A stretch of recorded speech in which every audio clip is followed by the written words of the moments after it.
Divine Mother, Heavenly Father, Friend, Beloved God, Great Masters, Jesus Christ, Babaji Krishna, Sri Lahiri Mahashaya, Swami Sri Yukteswar Ji, Beloved Guru, Paramhansa Yogananda Ji, Saints of all religions, Beloved Swami Kriyananda Ji, we humbly bow at thy feet. Divine Masters, in all our thoughts, in all our actions, we pray again and again, reveal thyself, reveal thyself, reveal thyself. Om Shanti, Shanti, Shanti. So, and the reason I chose this prayer, in the course of studying for this talk, I found a beautiful extract, or rather beautiful blog by Nayaswami Jyotishji, where he shares the story of his mantra.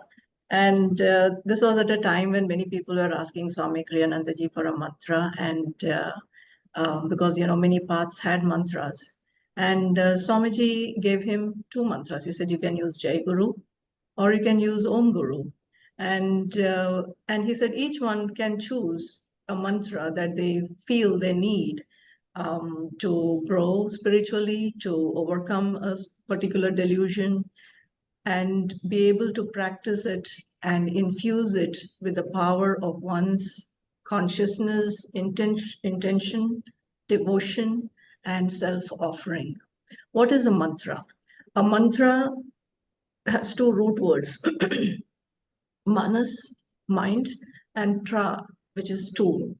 So to summarize it, it is called mind tools. They are tools for the mind to express spiritual power, ideally.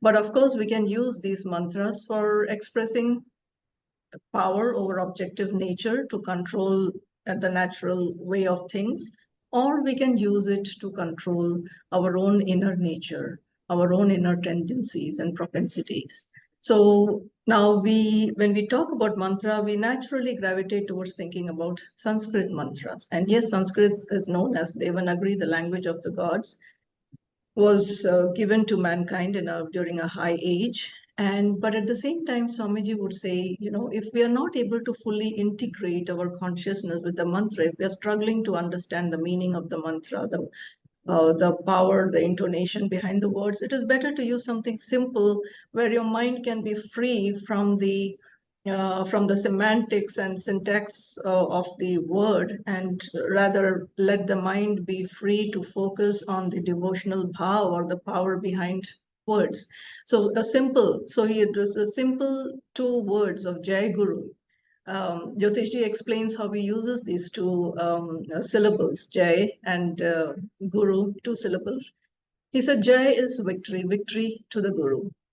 And he says, I offer it as a prayer where I ask the Guru to help me overcome delusion, to give me victory over delusion. And I thought that is such a beautiful way to look at the mantra, Jai Guru, get me out of delusion. And likewise, he said, Om Guru. What is Om? Om is introduce me to God, and Om is where you're praying to the Guru to introduce me to God. That's one of bhav or consciousness of feeling that we want to bring to the chanting of that mantra. The other, and the way Jyotishji used it uniquely, he says, so Om is the mother of all mantras. It is cosmic vibration itself. And to unite, it is a prayer to the Guru to unite me, to help me to merge in your vibration, to help me to merge, to become one with thee. So this beautiful story that Jyotishji shares about his own journey tells us some very important things. One is we each have to make the mantra our own by bringing to it the power of our intention, purpose, willpower, concentration. So these are the tools we want to equip ourselves with to bring power to the chanting and the application of the mantra. So coming back to, we said, mantras are mind tools, tools which help us to focus the mind to express power. What's running in our minds? Our thought patterns, our feelings. What is the quality or nature of these thoughts and feelings? Typically, they are heavy, they are dense, they are pulling our mind, our heart downward, our consciousness downward.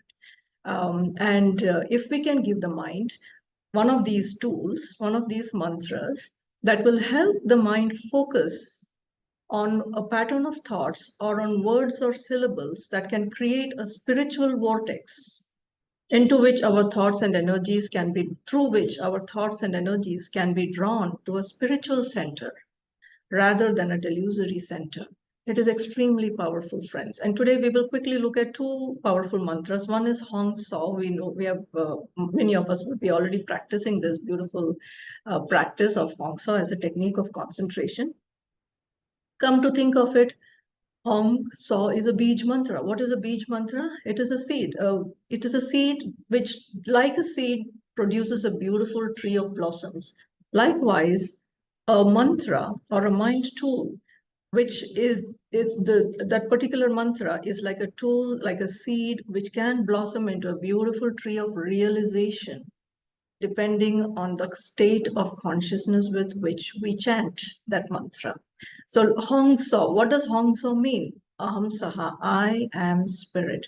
It can be that of devotional self-offering, out of deep gratefulness of the recognition that we are children of God and that we are here and endowed with the responsibility of being channels as children of God to channel His light. What a beautiful privilege and responsibility that our life is so purposeful to be channels of light for God. It could be also that of a wise warrior who knows his battlefield, that every time delusion claims him, to reaffirm, to remind oneself, I am spirit, and to reclaim your lost ground. That is another purpose, intention that we bring to the practice of Hong Saw. And the other aspect that we can also bring to the practice of our Hong Saw is to restore the soul to its throne in our consciousness, and to restore also the natural function of the soul in this world, which is that of an observer. An observer as spirit, as a channel, as an instrument of spirit in creation, as the reflection of God in creation, of stillness. This is also the power of the soul, which Hong Saw as a mantra, as a practice, helps us to reclaim. So every time we practice Hong Saw, to remember, what do? We watch the breath. And that purpose of watching the breath is also to learn how to let go, to learn to be able to play our role in this life as an observer, but not as a passive observer, active observer, learning to control what needs controlling, and yet learning to let go of what does not need controlling. So in this practice, you will see that the soul slowly begins to be able to detach itself from its over-identification with the ego. And that is the power of Hong Sen. That's why it brings deep calmness. As we practice more and more the state of observation, we begin to grow in calmness and in peacefulness and in a dynamic way, which is why how you practice it is important. If we practice it passively, Hong So, as they joke popularly, becomes Hong Snore. So that is what happens with any passive practice. It begins to bring the energy down the spine. But a few things necessary for our practice: willpower, the clear intention and use of our will in directing the energy up the spine, bringing it to this point, the seat of will, concentration. How do you chant a mantra?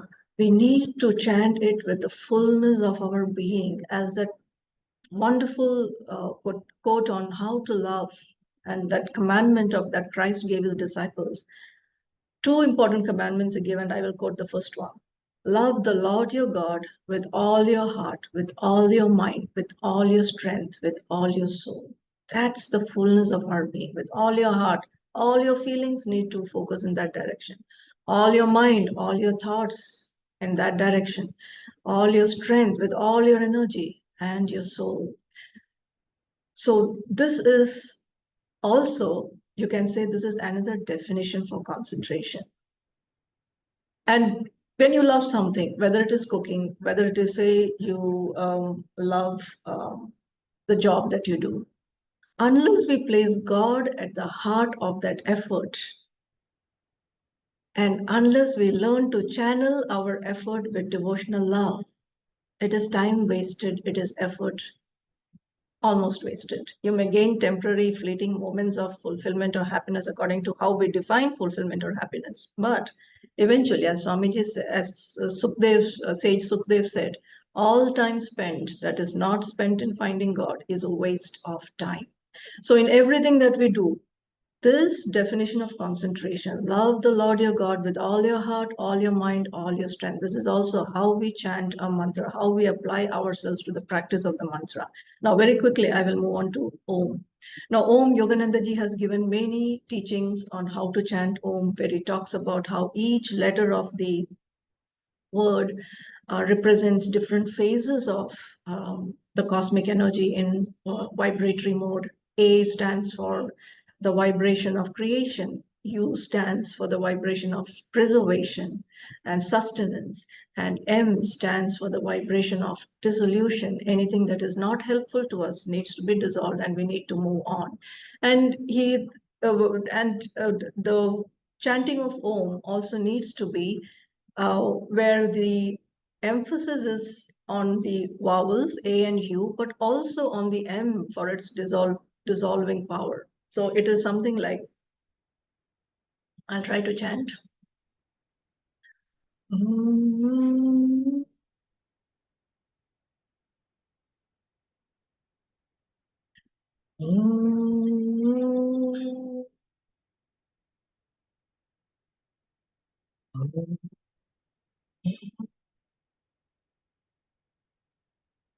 So you see the emphasis on A, U, O, and the M, the dissolving sound. This is important in emphasizing all three phases of the vibration of Om. And you would have also noticed how Yogananda ji, in teaching us to chant, it has an upward flow to the energy. And each of the three notes, the vibration of creation has a higher pitch. The vibration of sustenance has a slightly softer and lower pitch, and the vibration of dissolution has a lower, strong, lower, yet softer pitch. So this is the way to chant Om. And what we will do is, I want us to quickly practice, maybe in the next 2 minutes, we'll quickly do a healing practice with the vibration of Om and with the chanting of Om. And we will do it with Swamiji. And this is extremely powerful. I would highly recommend all of us to get this chant of Swamiji, chanting Om. And this is in the Om vibration. So just getting ourselves in tune with Swamiji chanting Om is a very, very powerful practice. And what we will do right now is we will close our eyes, we will place our mind on different parts of our body and the center of that part of the body, and we will chant Om along with Swamiji. I will call out the names of different parts of our bodies, and as Swamiji chants Om, let us keep our mind. Remember, with your full being, let's chant and let's bring the light, the power, the vibration of Om into every part of our body. And for this, I would request Maushmi to give me the host capability so I can play the Om without the interruption.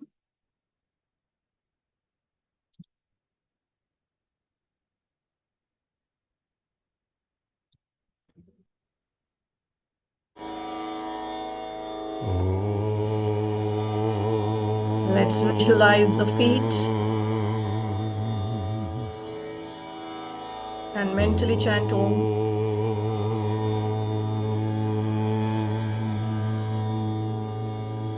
The calves,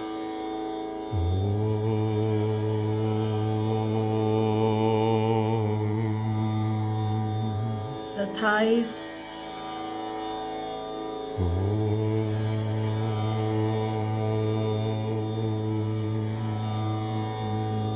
the buttocks,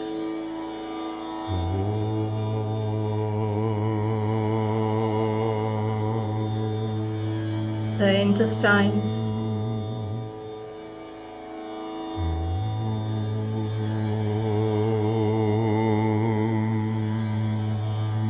the stomach,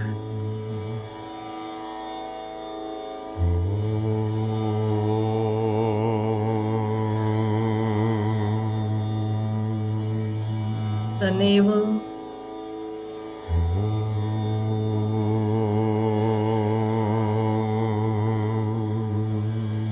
the kidneys,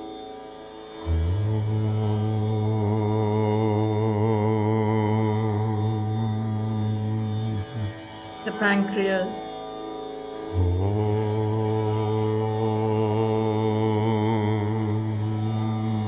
the lungs,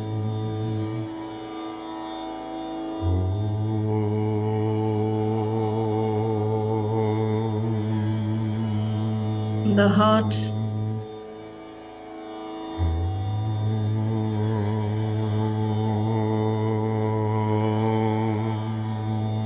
the whole chest region,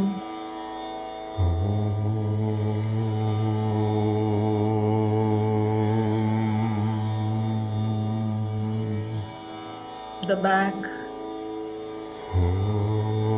lower, middle, upper, the shoulders,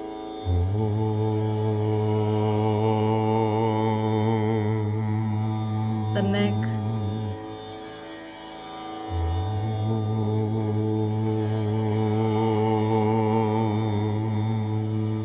the face,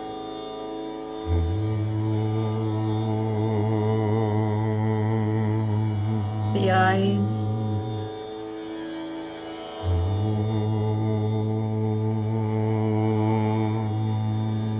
the nostrils, jaw, the mouth,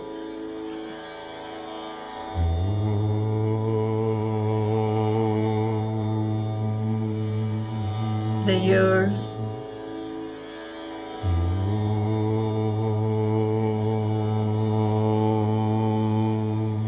the throat,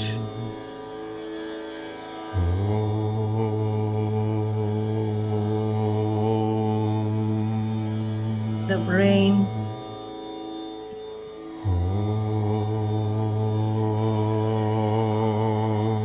and now 3 times let us feel this Om vibrating through our whole body. Feel the vibration filling every cell, every muscle, every tissue, every bone.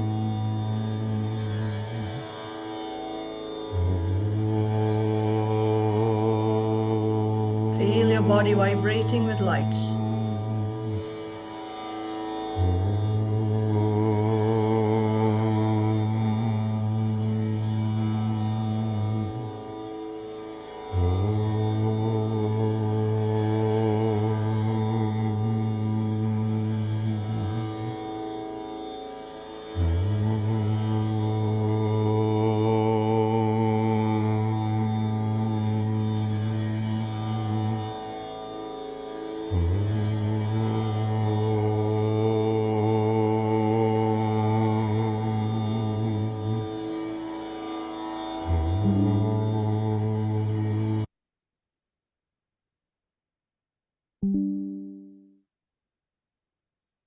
Let's continue to keep this visualization of being surrounded in this light.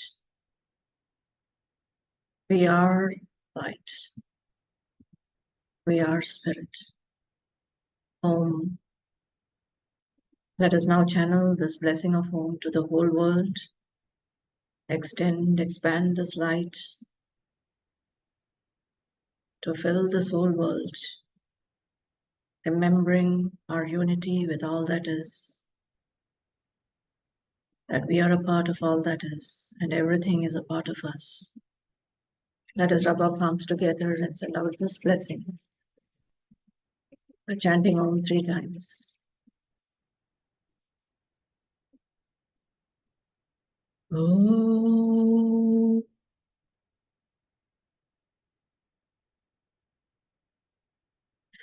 Om.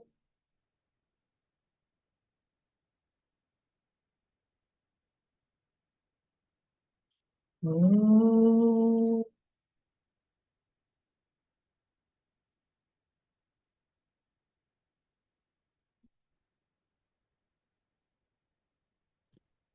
Om Shanti, Shanti, Shanti.